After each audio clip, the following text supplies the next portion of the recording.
the choice maybe a mashup of multiple things. I think that's what you're aiming to figure out, because that's what makes you unique. Like, what is your mashup of things? Like for me, it was technology. It was my love for travel and my love for just problem solving, all combined into one, that I ended up in a career that was really what I'm doing has been my dream job. It's not what defines me. What defines me are those passions, right? And so that could evolve into other things later in life.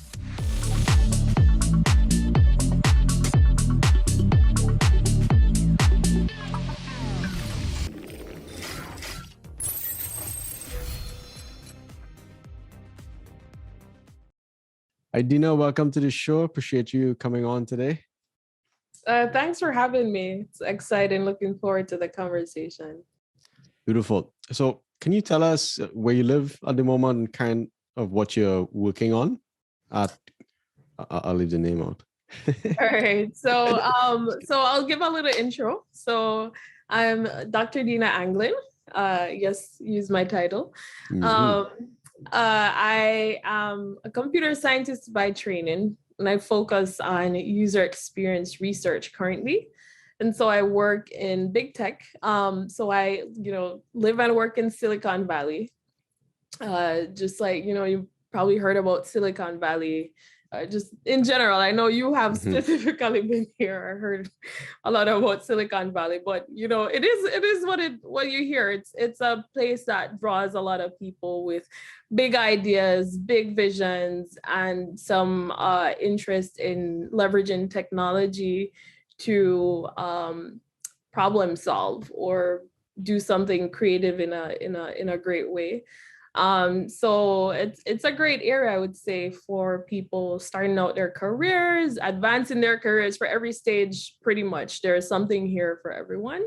Silicon Valley does have its bad rep for being super expensive. And, if you're in tech, though, this is where it is. This is the heart of tech. And so regardless of the cost of living and so on, people really like to spend at least some part of their career here, where they can build a network, meet people, and so on. So I've lived in Silicon Valley for this summer would make 7 years. So I'm probably at 6.5 years right now.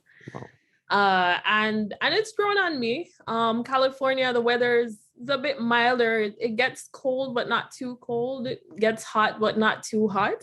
So it's a pretty good temperature year round. It's, LA is a bit more hotter than here. So it's not the kind of hot heat you think when you think of LA. It actually does get cold, but it doesn't snow unless it's up in the mountains and so on. You have the coast, you have the beach. It's not a warm beach. It's still a beach though, right? And you have the mountains. I really love the diverse scenery here. It's far from everywhere in the sense that if you're up to travel somewhere else in the US, like to the East Coast, it's like 5-hour flights. So that's one of the drawbacks. I've always said if I could pick up California and move it to where Florida was, that would be my ideal in terms of like beautiful diversity and scenery, the tech life, the culture.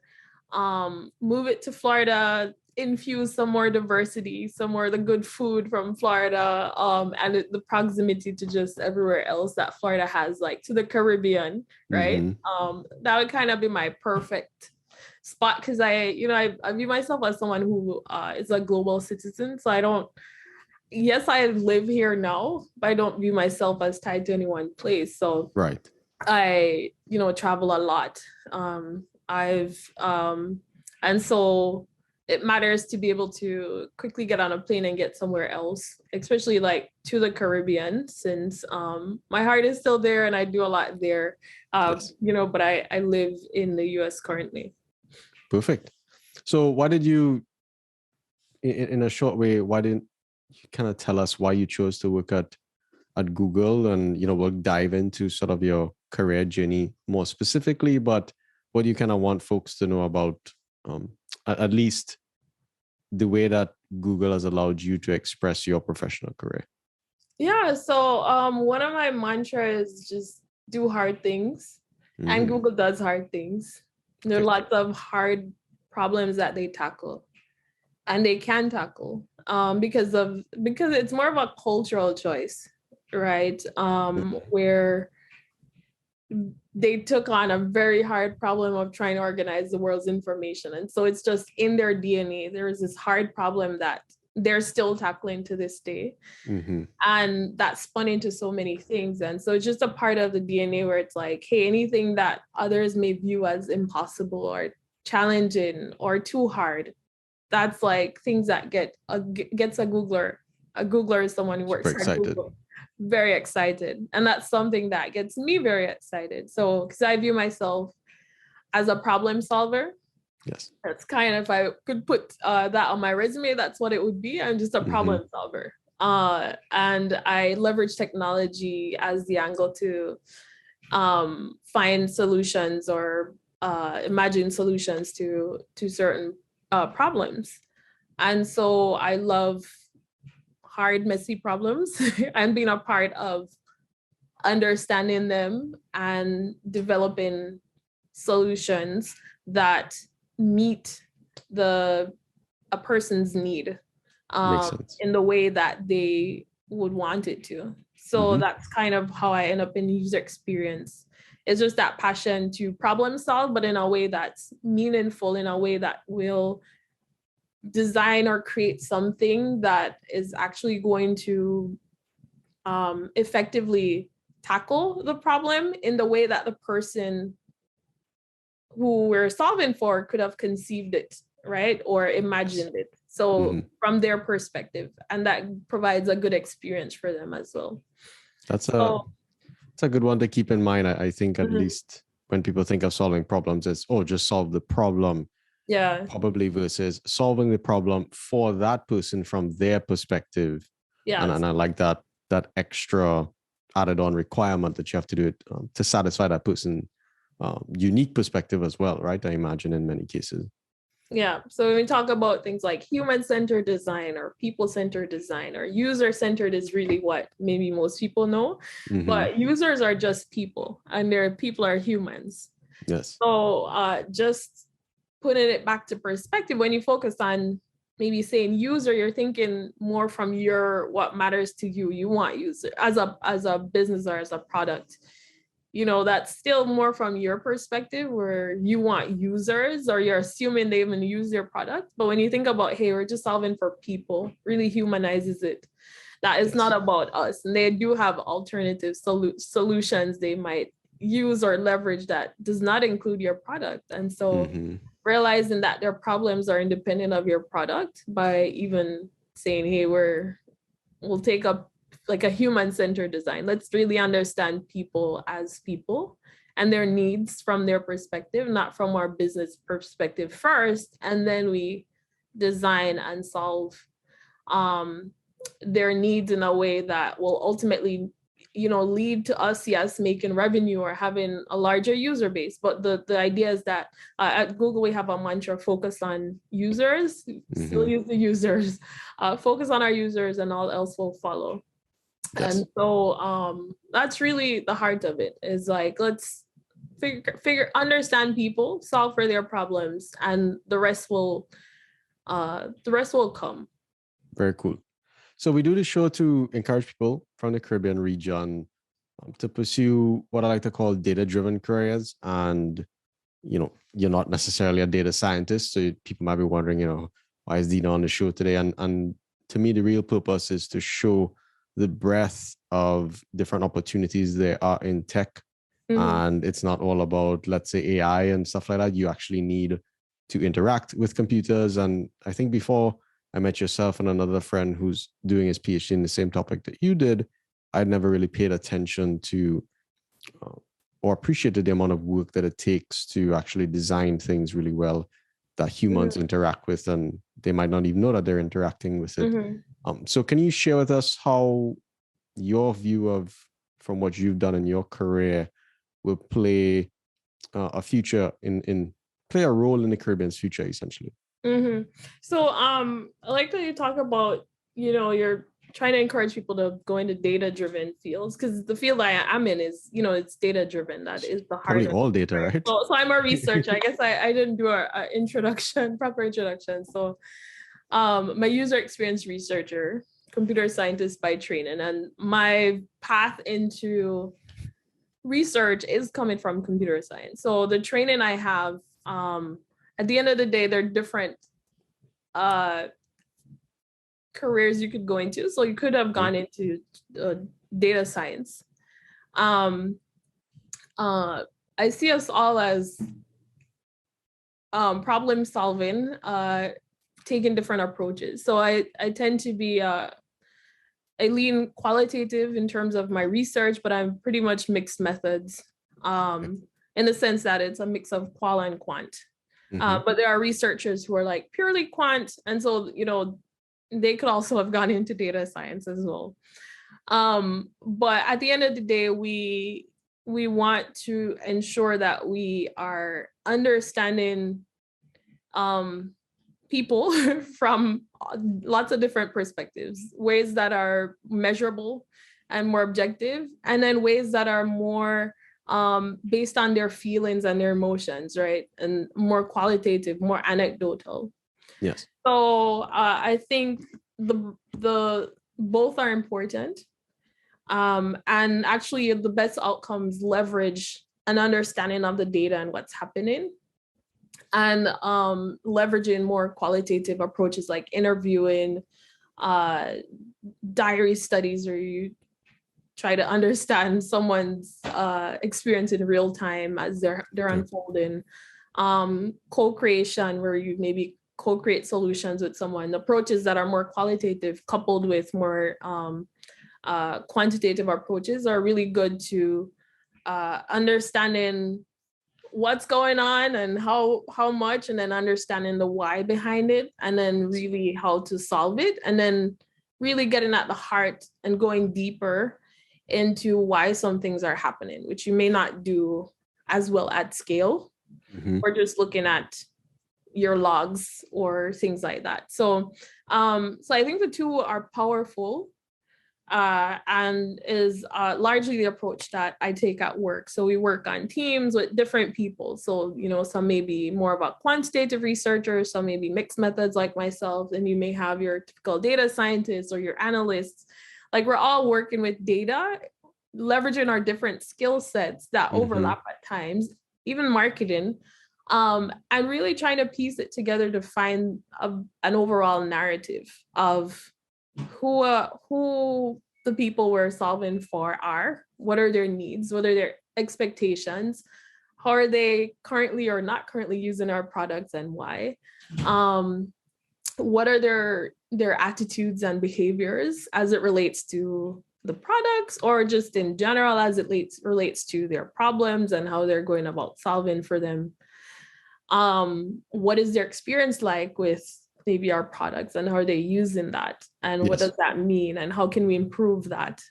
So user experience really focuses on optimizing all the experience a user has as they navigate different touch points for your product or service. And so you have to have data, you have to have that understanding of what's going on as it relates to your product, and also as it relates just to their goals independent of your products. You have to have the full picture to be able to unlock opportunities to innovate, improve the experience, improve the outcomes, or just do things differently. And so that's kind of the heart of innovation, is this unending goal to just keep learning about people, and they never really stay the same. Yes. Their problems typically persist over time, but the way that they're looking for solutions may change. And so overnight, your product could be irrelevant if you haven't kept up with how they're looking to maybe solve or solve their problem in a different way. same That problem, makes but sense. maybe pandemic came and they're looking to get fed, a problem I need to get food. Mm-hmm. I spent actually 4 years understanding how people satisfy their need for food. So I was a food researcher Whoa. for years, which is probably the coolest job I've had, traveling the world, understanding how people satisfy their needs for food and helping Google build their first food ordering platform. Mm-hmm. So I was part of that 0 to 1, going from idea to like launching in several countries. So I led Yes. research for that. And that was, a really good topic where it's like we see the pandemic, people still need to eat, but they're looking to solve that need in different ways that I are see. safer. And Mm-hmm. so like you need to evolve as a product or a platform to respond to something like that. And you can only do that if you continuously keep learning about your users. What's the same, what's changing. Mm-hmm. Great. And I guess maybe I think now is a good time to ask a question. One of the hypotheses with the show is that since we're from the Caribbean region, we tend to be multicultural by nature, just because, we're seeing a bunch of different races growing up and talking to people from many different backgrounds, and having that embedded within sort of our everyday living allows us to just relate and see things slightly differently in the marketplace. Can you maybe speak to some of that in your job in terms of you visiting different regions and having some of those heritage from your own country? How has that helped you to sort of progress your career so far, if any? Yeah, it has. So I got into computer science um with the goal that I saw a lot of problems around me, like in the Caribbean, Mm-hmm. and knew at an early age that technology was something that could possibly, it's not always a solution, Okay. but could really play a pivotal role in helping us tackle issues around you know uh literacy, um job employment, things like that, uh Yes. uh in interesting ways. um And I think my personal story was I was 8 when I actually wanted to get into computer science. 8. I That's was 8 amazing. in the Caribbean. Hmm. My sister came home. That was the job she wanted to do. And I'm the Okay. youngest of 3 girls. And I just wanted to do what my older sisters wanted to do. So I was like, I'm Mm-hmm. going to be a computer scientist. I remember physically going to the library and asking them, what does this mean? Because I don't think my Okay. sister even knew. When they explained it, it was interesting to me because at the time, my dad, and I don't live in Kingston, which is critical because, I'm from Maypen. So people would say, oh, you're from the country. I actually didn't view myself as coming from the country until I moved to the US and met Jamaicans abroad. And they're like, oh, you're coming from the country. And I was like, huh? Because I had access to things that, we had a computer very early. Okay. And so my worldview was just broad. Mm-hmm. I remember really being interested in that box that my dad brought home, right? You could play games on it. And so when I heard what computer scientist was, and I tied it to, this box that he had at home, this was in the 90s, I was like, yeah, I think this is what I want to do. So my sister Right. went into medicine after that, and changed that she wanted to go and be a pediatrician. And I was like, no, not for me. So my parents, enrolled me in computer science camp in Maypen, Clarendon, Mm-hmm. early age. At my sister's high school, I was still in prep school at the time, Yes. much to their dismay. And it was again interesting. And fast forward to 2000, I wrote an essay with the cable and wireless, is what it was called. How do you imagine technology shaping the Caribbean in the 21st century? And I won that competition. Wow. And it was just how I envisioned technology transforming the Caribbean. And I got access to like a new desktop computer and unlimited internet. And this was Very like cool. 2000, right? So Mm-hmm. since then, I was like, you know what? I want to go to school abroad in the US. At the time, computer science wasn't really established. wasn't at UE. So I Yes. was like, I don't have an option around me. I have to go somewhere else. But having access to the internet, going on the computer, being able to study and enroll in classes to take my SATs, like that just changed my whole trajectory. And so I viewed how having that computer changed me, and having access to information at the tip of my fingers changed me as a teen in Jamaica, not even in the capital. And so that is really what made me see, you know, technology can help youth start new businesses. Technology can help us solve our own challenges in the Caribbean in novel ways. And I actually got into, in grad school, I focused on technology and international development specifically because I really wanted to help unlock some of these connections to how technologies can help us transform certain things. So I spent part of my PhD research was focused on youth issues in the Caribbean and how and the role technology could play. So as part of that, I developed like a platform, for instance, that would help. Parental migration is like a huge issue in the Caribbean, and that leaves a lot of kids at risk. Their parents have no idea what's going on with them at home. They're left with caregivers. The caregivers may or may not share everything about what's happening with the child. Teachers may not know their parents. So I got into social media at the time and built a social network that would connect the parents, the caregivers, everyone involved with like the child's life. Yes. On one central platform. And I deployed it at a school in Clarendon as part of a pilot. And that unlocked a lot of insights, like, you know, how technology could really bring together a network in ways that they could identify areas where the kids was engaging in at-risk behaviors, and they were able to, in more, you know, faster, they were able to correct some of the certain behaviors or address it, or parents at least had awareness that they previously didn't have. Teachers had access to parents in ways they didn't have, parents who were living abroad.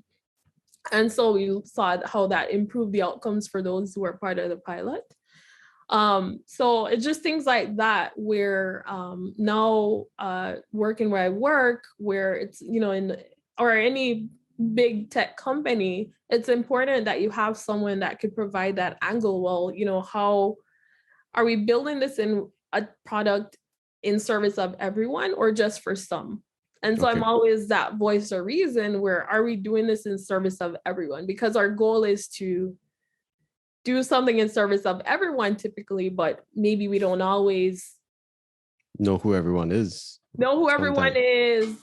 Maybe the team isn't diverse enough to have different point of views. There's no one to call us out and say, hey, this is really just focused on people in the US with a certain income level or with certain access abilities. And so I'm sort of that voice of reason really on teams. And so, yeah, I think that largely has to do with the fact that I, you know, grew up in a different culture. So I'm always able to see how something would work here and see how something would work somewhere else, or whether it would work at all. Like you just immediately know, like, yeah, this wouldn't quite work so well in Jamaica. So people are funny in the Caribbean, man. Some very interesting ways. What were you like in high school in terms of your discipline, strengths, weaknesses? Were you a super studious student? Were you a slacker like myself? So it's interesting. I'm one of those kids where you shouldn't follow. I definitely stuck to the rules. I was definitely that person, the prefect, the first in the, you know, first or second at least in the class. But what I mean is I also enjoyed life. I was involved in a lot of extracurricular activities. But I would get my studies done. I studied well under pressure. It just worked for me. And the reason I say I'm one of those you shouldn't follow is because, you know, I could probably get by wait until last minute to study for certain things, where for the average person, it would be too late. I think a part of it though is that for me, studying is just it's not the point where I learn the content, right? So I very diligently do homework and dive deep into topics on an ongoing basis. So when it comes to like having to study, it's really just refreshing myself. Like the knowledge is already there. Okay. So like I mentioned, when I was 8, just hearing that word computer scientist, I needed to go figure out what it was. So that's how I've always been, where I love learning. And so I would always, as I'm learning, try to go deeper into topics in whatever ways I could.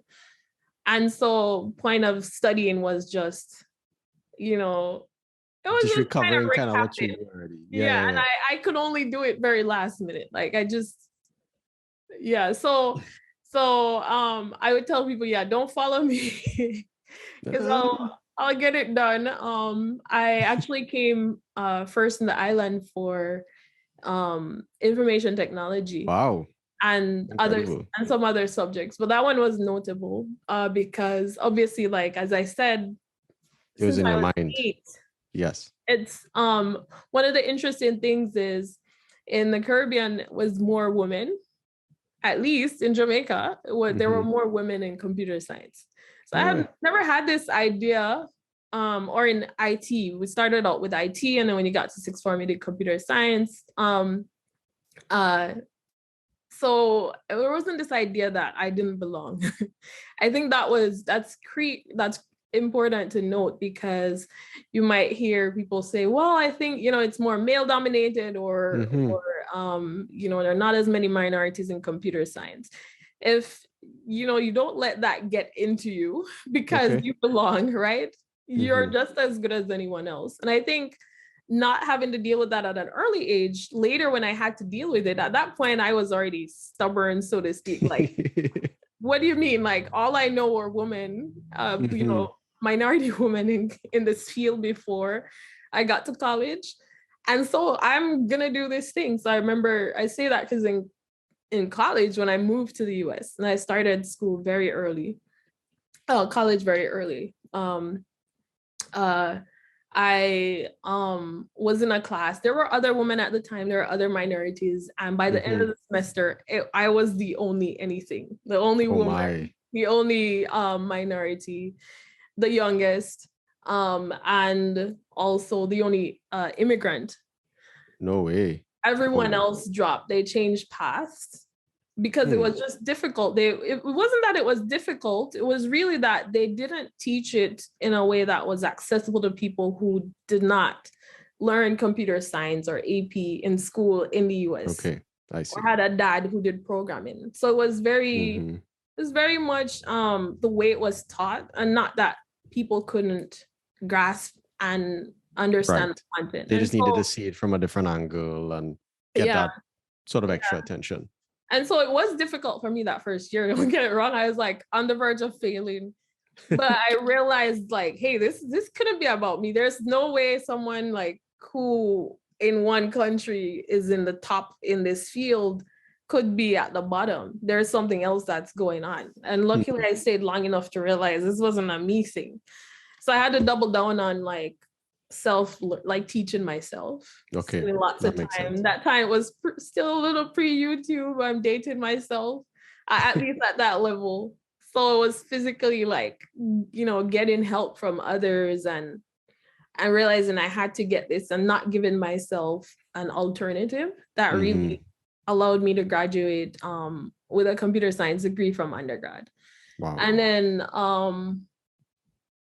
yeah, maybe I'll stop there. I can share more about how that led to Google. So you did. So the computer science makes sense, and I see math and Spanish, and to me that's such a beautiful combination in terms of subjects that give you a really wide base of things that you can go do after school. Computer science and math, like you have that under your belt. To some degree, I think you can go to many different companies globally, in fact. And it's kind of cool that you sort of came out with that, but what led you to decide to do a master's? Because it seems okay. Did you like school or you didn't like school? Yeah, so great question. My 8-year-old self that wanted to do computer science also wanted to have a PhD. Oh, And you wanted a whoa, since then you wanted a PhD? yeah, so Hmm. I think I mentioned to you offline that I run a nonprofit that's Yes. just focused on helping youth understand their purpose and passion very early, because I saw what that did for me. And Hmm. I think it wasn't about resources or having the money. It was really just having had parents Mm-hmm. who allowed you the freedom to kind of find your own path. Okay. Right? None of my parents were programmers or anything. My dad did math. My mom is a jack of many trades, right? She teaches. She did actually do some IT at some point. Okay. She was a nutritionist. She loves music and art. And I think she just exposed us, they both exposed us to a wide range of things. Mm-hmm. And really focused on funding whatever it is we were passionate about. So for me to say, hey, I want to do computer science, and they enroll me in my older sister's tech camp, right? They're like, well, Yes. why not? You're 4 or 5 years younger than the kids doing it, but why not? Why not you? Mm-hmm. And when I told them, I want to go abroad, go to the US to do computer science, they never questioned it, not knowing really what that meant, or that I would ultimately end up at Google. Wow. Like none of that mattered to them. They didn't push me to say, oh, just be a doctor, or these more traditional things where you kind of, the path is defined, even though it's difficult. Mm-hmm. It's more defined. No, they really just helped fuel whatever I was passionate about. And so I'm very much focused on helping young adults, like Discover young that kids, early on. not even young adult, right? The 8-year-olds version of me. Because in the Caribbean, what's different from maybe here in the US is that a lot of your life is decided so early. Mm-hmm. Like the subjects you had to take in high school, I had to know that from by the end of third form, I guess, the Yes. equivalent of 11th grade or something. Mm-hmm. You're 13, right? You have to decide, do you want to do sciences or business? And what does that even mean? And if And you're, basically, once you choose, that's it. yes, that's at that point, that was it. So I remember just anxiety from even before, probably because my sisters were in that position, Mm-hmm. thinking I need to figure this out very quickly. But what I did like was, because the diversity of things my family had us do, Mm-hmm. even though we're not in the capital, right? We did swimming lessons. They found Wow. somewhere to bring us to swimming lessons. I was very much into athletics. Mm-hmm. I used to run competitively at the prep school level. I wish I had continued. So, I would go to Kingston and compete for swimming, compete for running. Mm-hmm. We did piano lessons. We did so much things that someone, when you say they're from the country, you feel like they don't have access to these things. Really, it was just a choice for our parents, that it mattered to them that we get exposed to a range of things. I used to be president of drama club. Ah, I had all these skills wow. and talents, and they just allowed me to pick, whatever it was I was going to go after. If I wanted to Yes. be a pop singer, sure, Mm-hmm. do it. So I think, and why I like your podcast, right? It's helping people understand there's so much more diverse careers that are also lucrative. Like, yes, maybe as a parent, you're thinking, I want someone to go on like tech is very, very lucrative. If you're just looking at that, if that is you want to make sure your child is like doing something where they will be okay. Yeah. Tech is that. So it blows my mind that not many people think or talk to their children about going into tech, if that is their angle, where you want them to be financially like well off or comfortable, or Mm-hmm. but really it should be more based on the passion. And I think tech is one of those fields where you could marry it to so many different things. Yes. So like, yes, I did Spanish. I didn't set out to do Spanish. My grandfather is from Cuba, so I just grew up with Okay. his love for Spanish and instilled in me. And again, my parents were like, hey, do all the things. Do all the things. I like that.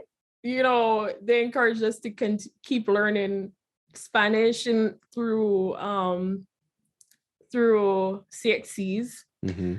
My mom had dropped it when she was young, and so I remember her saying, I wish I had taken it. So just like really listening to them and saying, okay, let me do this. And then when I got to college, I was like, well, maybe let me minor in it. What happened was I ended up for a year part of college studying abroad in Spain. And I had taken so much classes when I got back. They're like, oh, now you have this major. So I did computer science. The math was just a given. Yes. I was at a liberal arts school. Okay. And then because of the school, so there's I could talk a little bit about liberal arts engineering school and so on. I think that's good to know. I had no idea what a liberal arts school was. I applied to one. I had no idea till I went to one. Engineering school would probably have been the better choice if I wanted to do like computer science, like serious, hardcore computer science. However, as part of a liberal arts, you have to do humanities and social sciences. And to be fair with you, like the field I'm in, human-centered computing, it marries a lot of the skills of a social scientist with tech. And so a degree like a liberal arts is pretty good, or, going into liberal arts is probably one of the ways you get comfortable living across, the tech and the social science space. Yes. And so even though my now self was like, I should have gone to engineering school. So when I did my PhD, I went to Georgia Tech. Okay. I still respected the fact that my undergrad wasn't narrowly focused on engineering because it allowed me to straddle the line between like a tech and a more of a social science type career. Yes. And that's pretty much what I'm doing now. It's like I'm the bridge between the tech and the social science side as a researcher. And I love being in that space.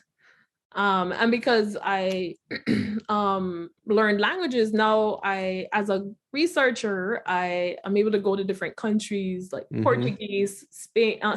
Well, I haven't researched in Spain, but like Portuguese or Mexico, Brazil. Okay, Brazil. They speak Portuguese. Yes. Mexico, they speak Spanish. India, and just pick up a bit of other languages. Right. And that's actually something that's helped the work I'm doing.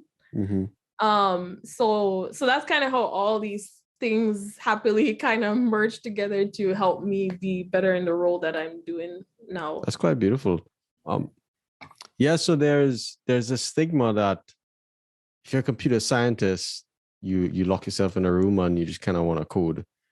And I think one of the other hypotheses that I have is that coming from the Caribbean, because we interact with just a ton of different people over time, that naturally allows us to have this affinity with speaking to many different types of people. And I think it also lends us doing really well at that intersection of both technical and interacting with people. So for instance, at NVIDIA, I'm a customer-facing data scientist. I'm not just a data scientist, like, we're just working on algorithms. My job is to make customers successful. And I tend to excel in customer-facing roles because I think, you're coming from home and just talking and naturally interfacing with a lot of people. And it seems to some degree that a significant portion of your job is not only, okay, you had a computer science background or you have a PhD that is very technical, but also, hey, your understanding of the social aspect of how you design products for people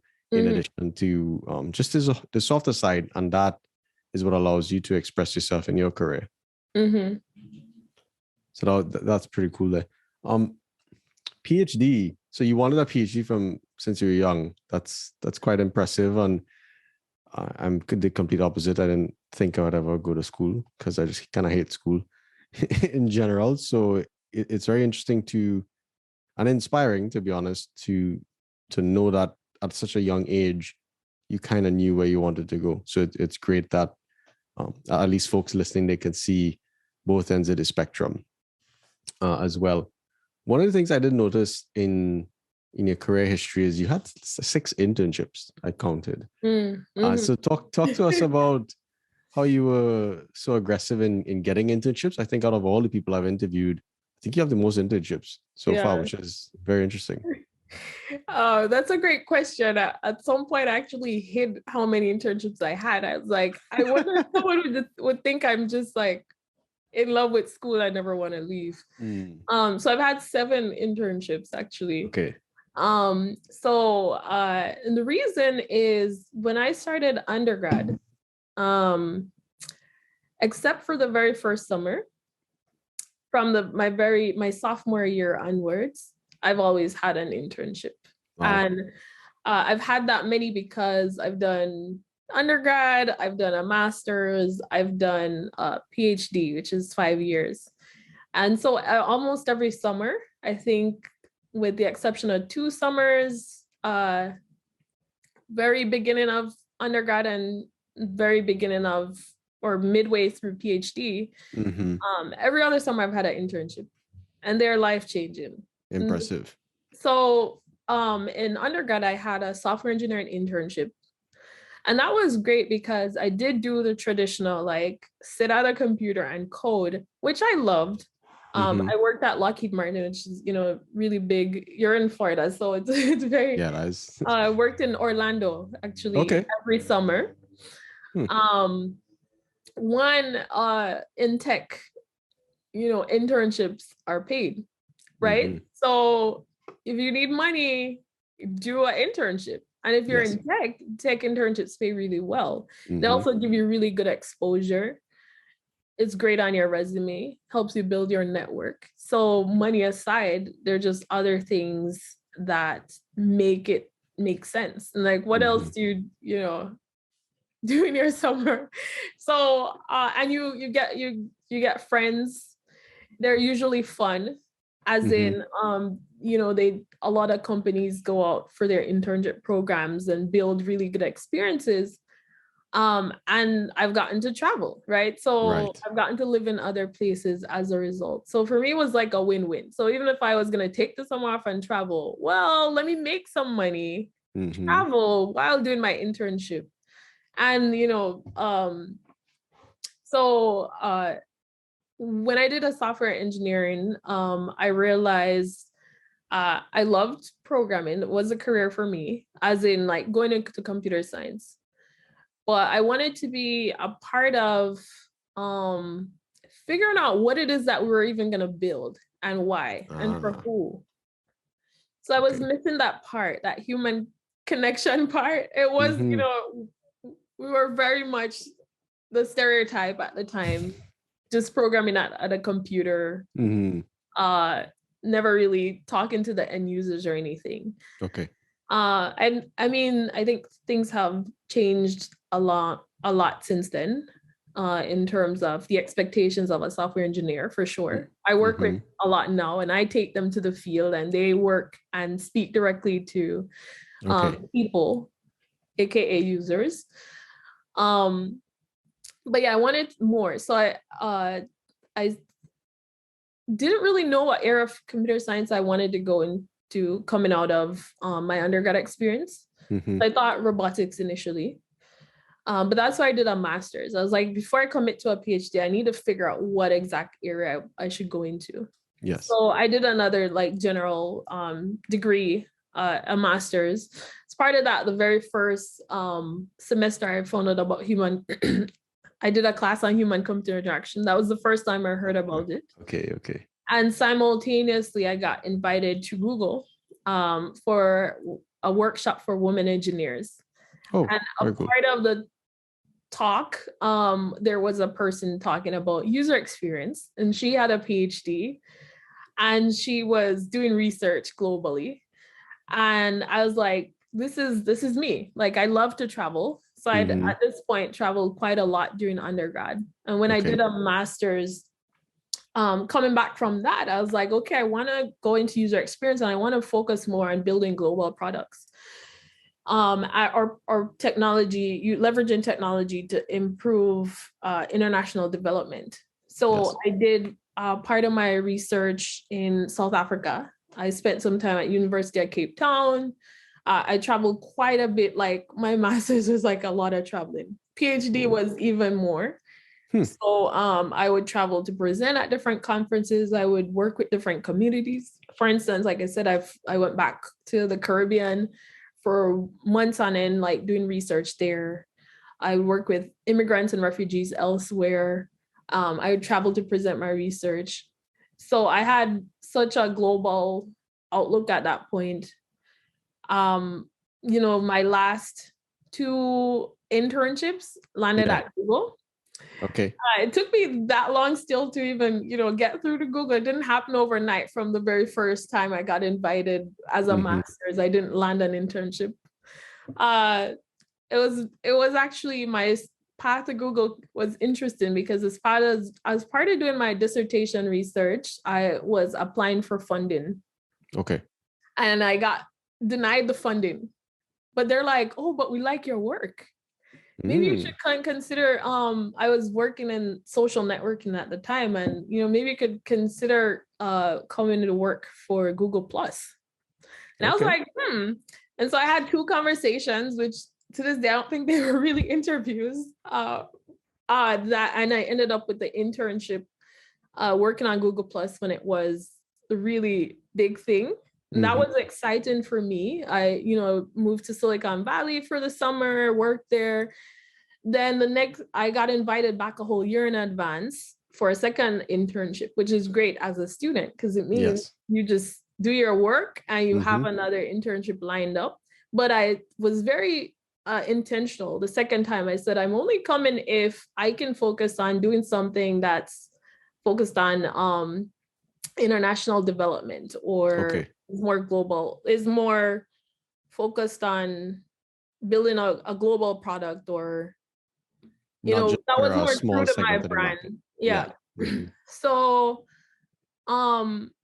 there was a small team, Search International is what it was called at the time, and they sat in London and they didn't really have that team sitting in the US. So they're like, well, there's this team. And I spoke to the manager and she's like, well, we've never had an intern, but she made a role. It was a little bit of a gamble for me, but one I was willing to take because they needed to get approvals. And if I was trying to go for that, I couldn't get placed in another internship.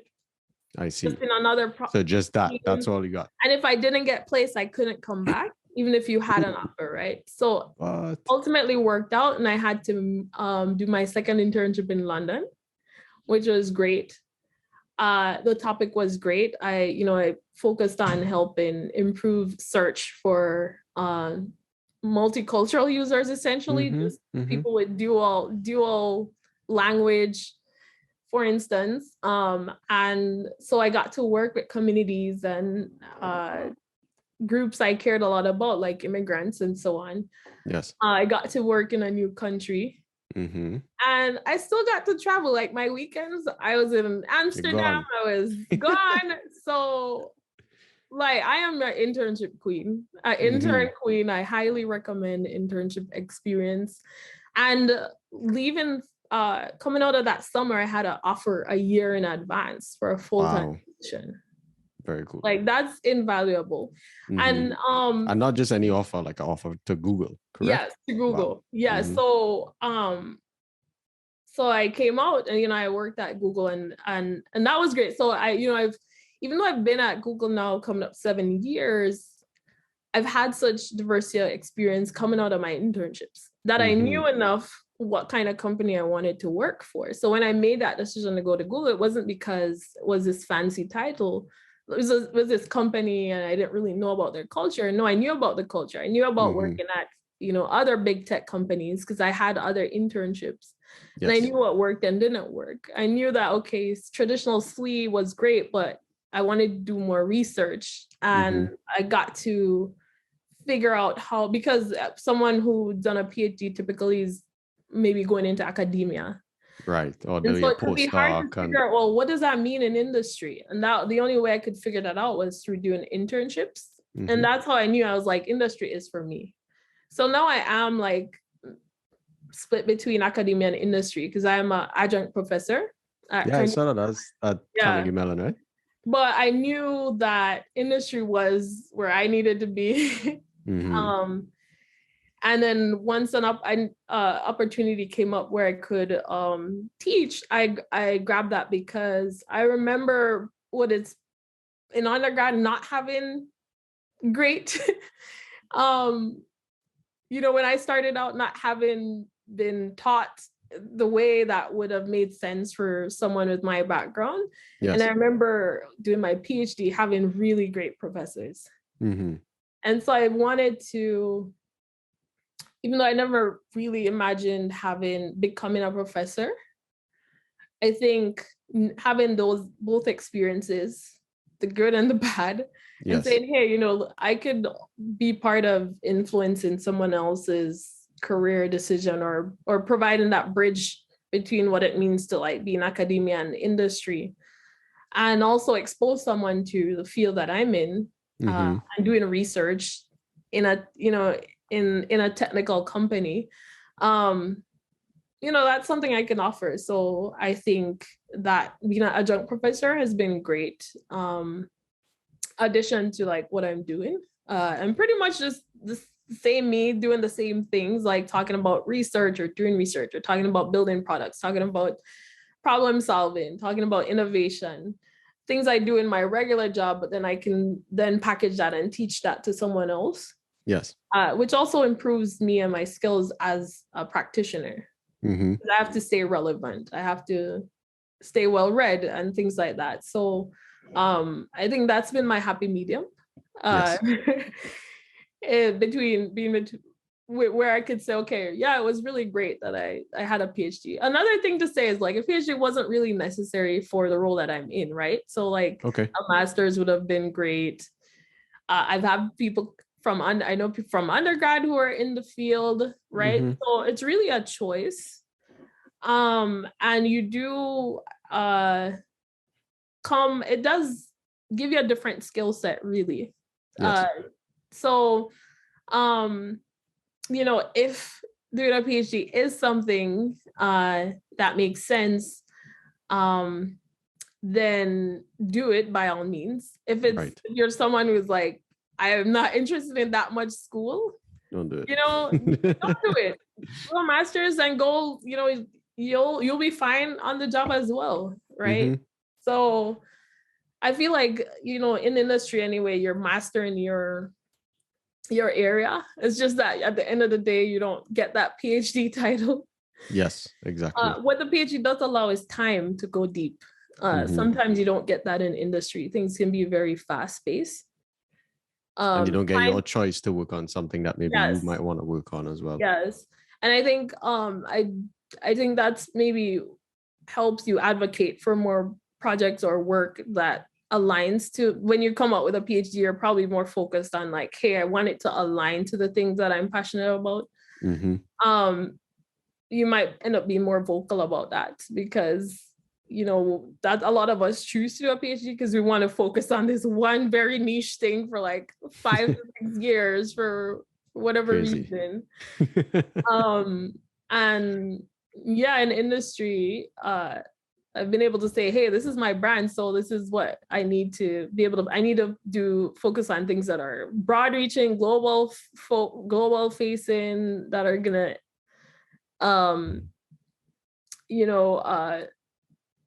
require, what should I say, deep understanding of diverse users. Yes. Different countries and cultures. And that would try to make a meaningful impact. Absolutely. Not just meet bottom line. So that, you keep mentioning your brand. You want to maybe expand on that, and I guess more specifically for the younger folks that are listening, maybe you're still in high school, you're in college, and I think your own brand is something I've been spending more time thinking about recently, in terms of, people tell you, okay, focus on what you think your career is, but then I don't hear many people speaking about what's your brand, and I think that's maybe a better vehicle to think about versus like what's your career. Career seems very separate from yourself to a degree, and I like the fact that you're calling brand out explicitly. Yeah, so why I call myself a problem solver is to get rid of all the very specific titles. Okay, makes sense. And that's kind of like my brand is helping making life better for people. A part of that is helping them solve problems. Okay. And that brand is true whether I'm working in tech, whether I'm starting a nonprofit. It's like or whether I'm teaching. It's like the same things. I'm helping people It has no borders, essentially, right? improve their life or to help enable them to accomplish something. So one of the I really passionate about helping startups and small businesses. And I think it's the same reason I help youth, where I feel like how you start, well, is really the critical, place or thing you need to figure out is starting in the right way.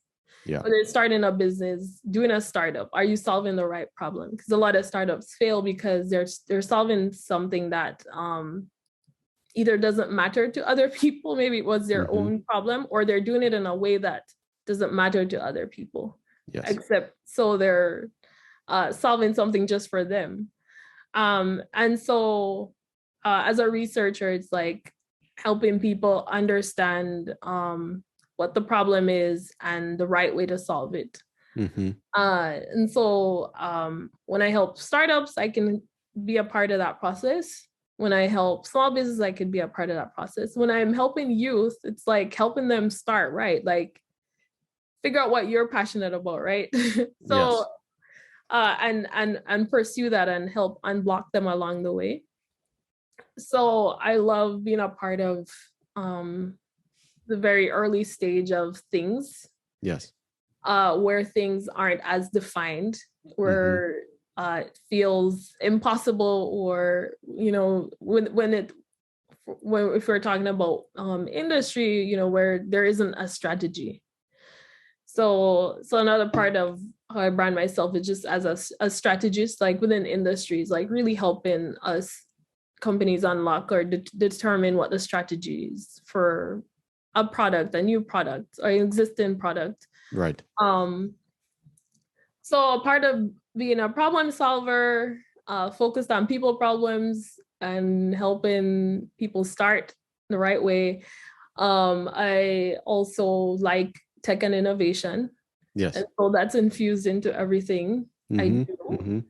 And I love having more of a global purview of things. So I travel a lot. So I focus on doing things where I need to solve maybe the same issue, but for different people in different places, different cultures, and that forces me to think outside the box, right? Yes. What works in one country may not in another. You may have to build something ground up.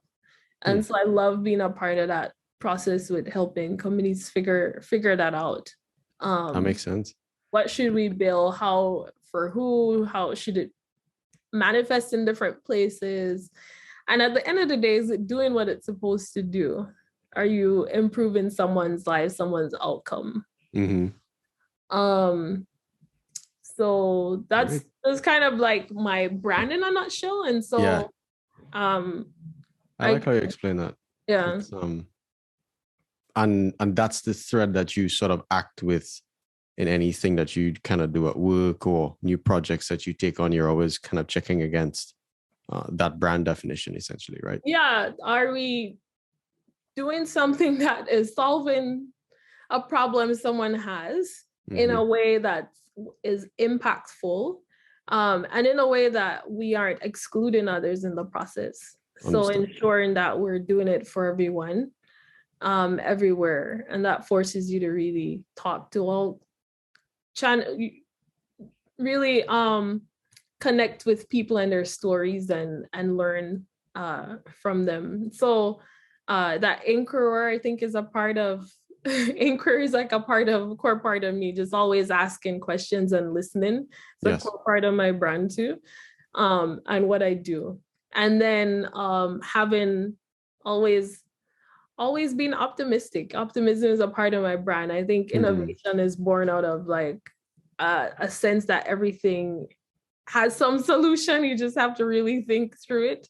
Yes. And so I don't shy from a challenge as a result. Don't shy from problems that seem difficult. I love working on complex issues because of that.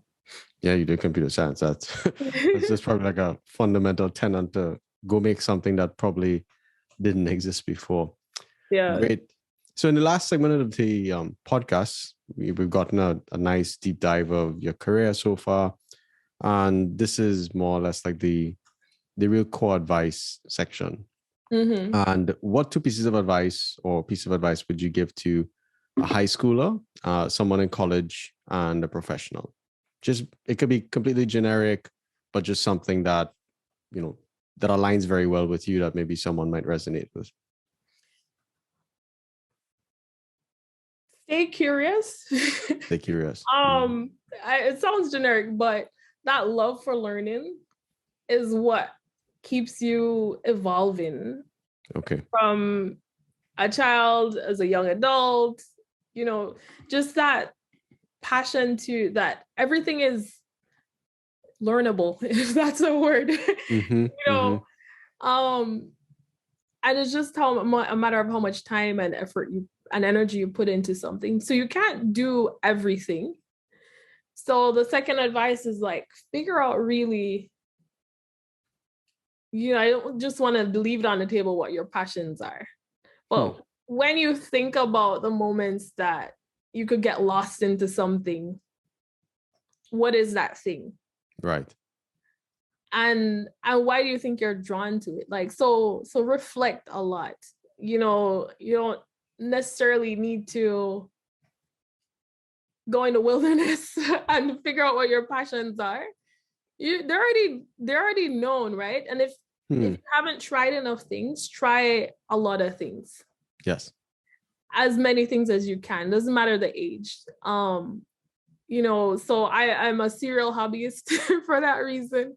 And at some point I realized, I really like tennis. I never got to play tennis when I was young. Okay. And I like golf. And those are areas that just your traditional, you know, at least for golf, right? You wouldn't find someone like me in that area. Try all kinds of things, right? Same for career. So if you're in like high school or before, try all the clubs, do athletics, do arts and drama, do everything, right? You're right. You might figure out, you like do some sciences, do some business, right? I think when we ask kids to kind of make a choice, you know, the choice may be a mashup of multiple things. I think that's what you're aiming to figure out, because that's what makes you unique. Like, what is your mashup of things? Like for me, it was technology. It was my love for travel and my love for just problem solving, all combined into one that I ended up in a career that was really what I'm doing has been my dream job. It's not what defines me. What defines me are those passions, right? And so that could evolve into other things later in life. Yes. So stay curious, do all the things, and really stop and, you know, reflect on what mashup of things like really speak to you.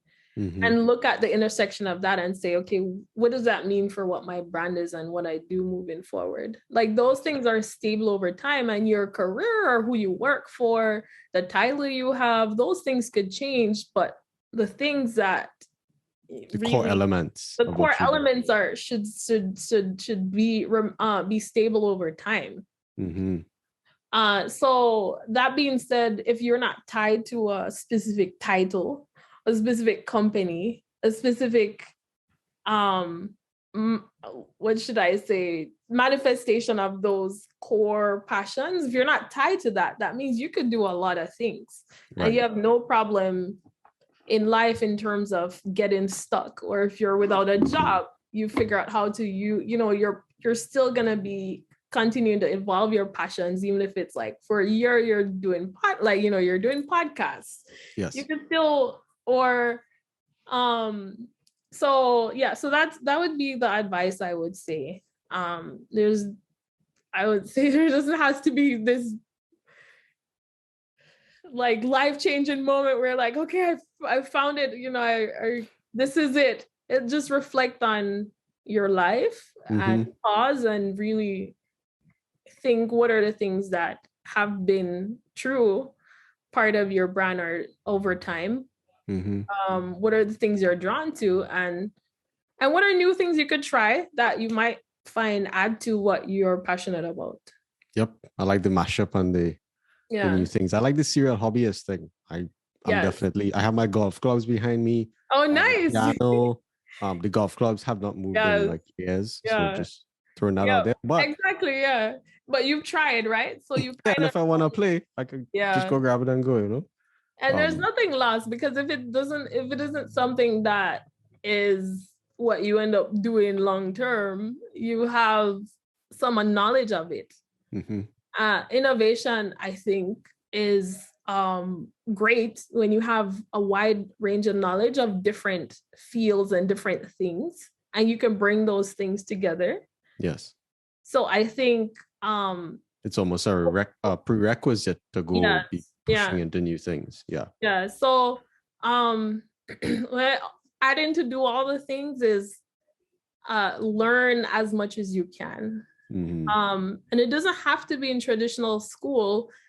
It's I do a lot of, for instance, Udemy courses. I took piano on Udemy. I took investing on Udemy. I took, building a website, even though I had gone to school to do these things. 2 years, I'm like, let me see how like they would teach it somewhere else, right? Yeah. Or taking language classes.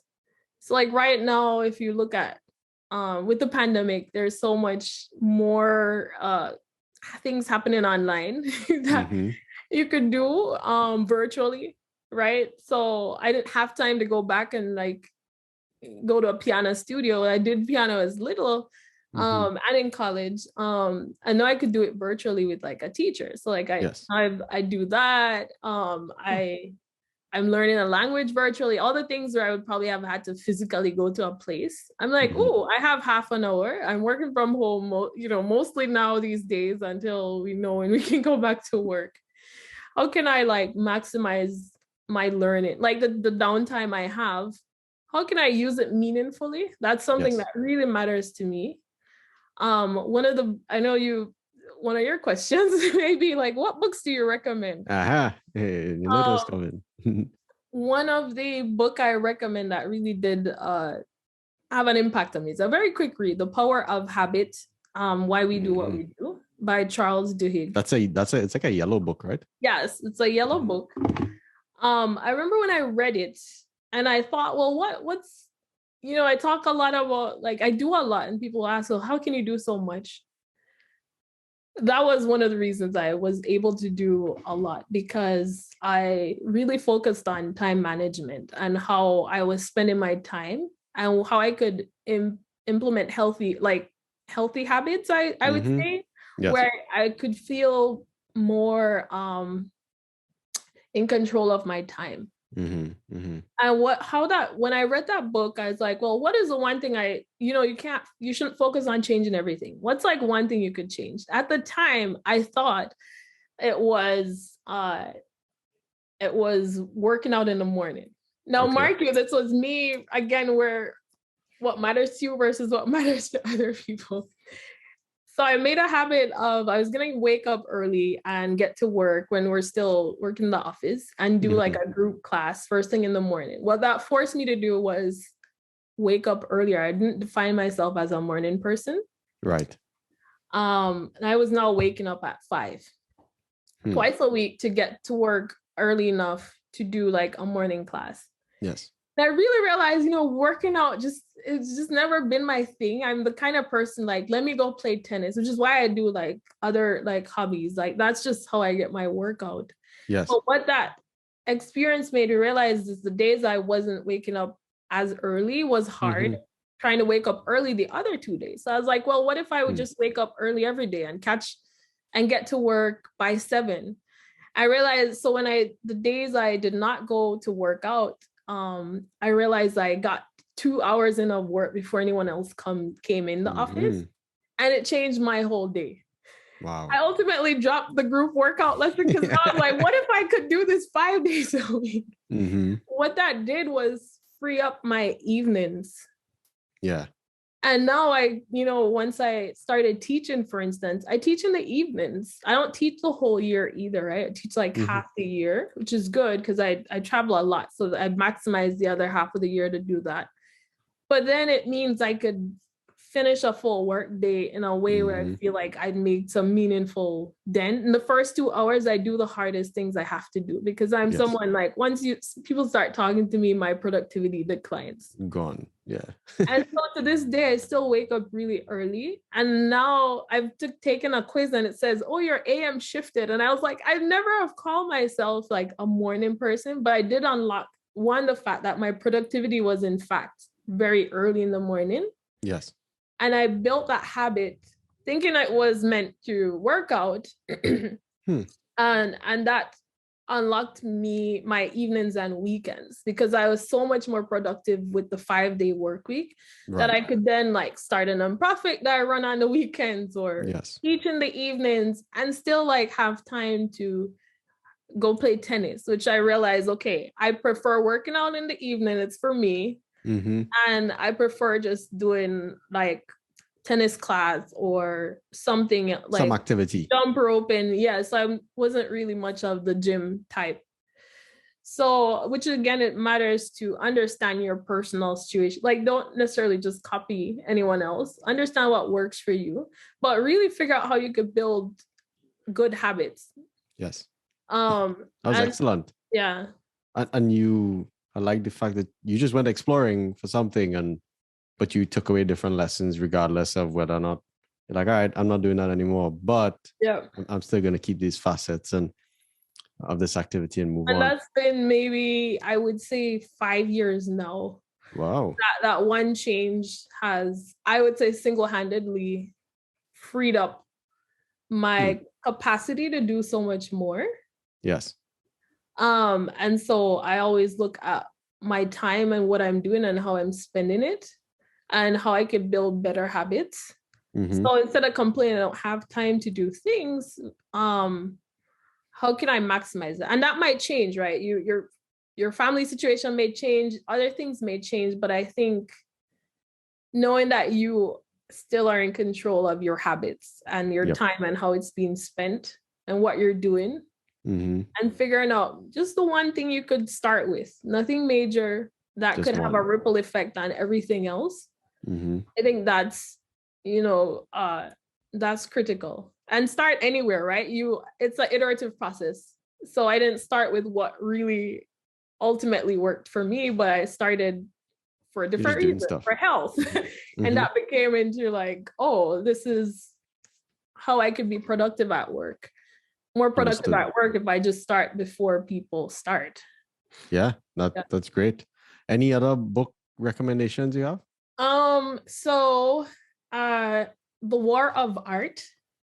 You know what? That damn book. I've been reading that book and it's just like, go do it. And audiobook. Good book. Audiobooks work. Audiobook, yeah.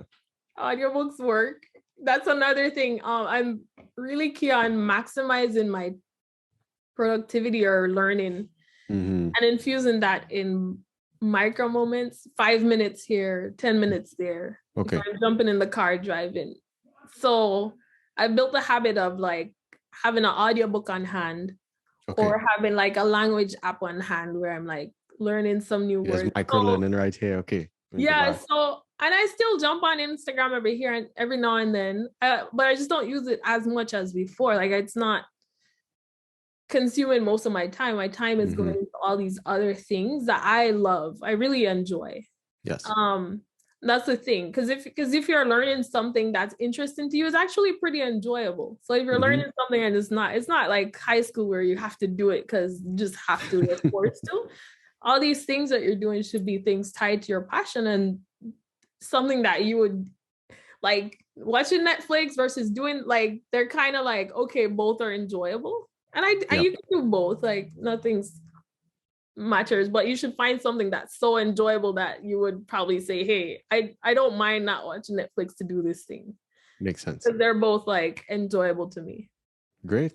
So the war of art is a good one because a lot of people want to start something, write a book. Mhm. It's actually written more for writers who kind of have writer's block and they just never get started and finish that book that they have to do. Mhm. But it applies to so many different things, like starting a business, starting a new career, or learn, just Yeah, that book like, got me to start this podcast. I think I was reading it a oh, while that's back, great. and Yeah, like, all right, I just need to uh, go do this, and that's great. exactly. Um, and then there are some others, like there's a book called Side Hustles, Oh yeah, okay. where you could turn all your random like activities that you're doing on the side into something that generates revenue. Mm-hmm. And who doesn't want more revenue? And if you don't want it, earn it and give it away, right? Mm-hmm. Um, That's good. and then if for those maybe looking to get into user experience, I picked The Inmates Are Running the Asylum. What? It's a classic read for people going into user experience. It says why high-tech products drive us crazy and how to restore the sanity. This pretty much sums up my job, right? Is to improve our tech out or tech products and services, design them in ways that the technology isn't forcing some form of interaction that Mm-hmm. isn't natural for people, Oh but wow. it's the other way around, right? Redesigning and rethinking our user interfaces, our products, our services from how people expect to navigate or interact with them. Mm-hmm. And then the technology is infused after, right? So Okay. it's like more of a people-centered approach. So that's one of the classic reads, but I think it's just a fun read regardless if anyone wants to maybe understand more about user experience, even if you're not getting into it. That's like a fun read and a fun title, because Yeah, it is the inmates are running the asylum, right? So smart. it's your software engineers or whoever's building the code, right? Mm-hmm. They're gonna historically were the ones pushing out products and not necessarily stopping to think about the end user. Right. And so this is like why we need to stop and rethink that. So I think it's a good read Very for cool. those who want to hear more about user experience, the field of user interface design, or anything like that. Great. And I guess you have any good books on design? There is the design of everyday thing. Okay. The design of everyday things, which is another classic read for designers. Mm-hmm. It will open your awareness of just how we embed our values, or how we help or hinder people with the way we design products. So and it will unfortunately make you hate doors. So Really? I will Okay. leave you to read the book. But the first thing you'll become hyper aware of how a door is designed and how you even understand whether you push or pull it. And if you push a door that's meant to be pulled, it's not your fault. It's the fault of the designer. So that's like the heart of it, is really that it's never the user that you blame. It's bad design. Anything that someone can't use or has difficulty using is because it was poorly designed. And so it shifts the blame from like, when we say, oh yeah, my mom can't use certain things because she's older. No, it's you designed it poorly. Mm-hmm. So that's a great read to get into design. And then of course there are more traditional design books, but I think some of That's those, a good one to yeah, start that's with. a great, that is like, if you're doing user experience 101, you're gonna read inmates are running the asylum, and you're gonna read the design, Don Norman's Design of Everyday Things. Alan Cooper and Don Norman are like classic names in the HCI space. Gotcha. Well, once again, I appreciate your time. I enjoyed the conversation, learned a lot, and I think I know after reading some of these books, hopefully I don't get too annoyed at those. I walk through a fair amount of them. Yeah.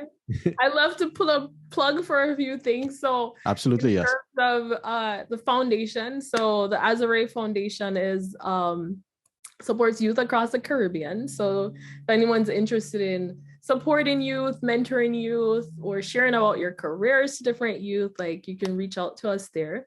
If you're interested in user experience, I actually run a group that's specific for Black UX practitioners, and that's called the Black UX Network. So great. You can also connect there if you're interested in user experience as a minority and want to connect with others in that community. We're seeking to just grow the number of Black UX practitioners. Yes. And yeah, either of those places you can find me, Azarae Foundation or Black UX Network on Twitter, on Instagram. I don't use Twitter as much anymore. So. Great, and I'll make sure and have those links in the show notes so everyone can definitely get in contact with you. And once again, I've appreciated your reminder to maybe not get too stuck on the titles, especially you work for one of the top tech companies in the world, and just keep doing things, trying things, staying curious. It's been a great conversation. And do the hard things. That's a big one. Yes. Thank you so much for having me. All right. You have a great day. All right. Bye. Take care.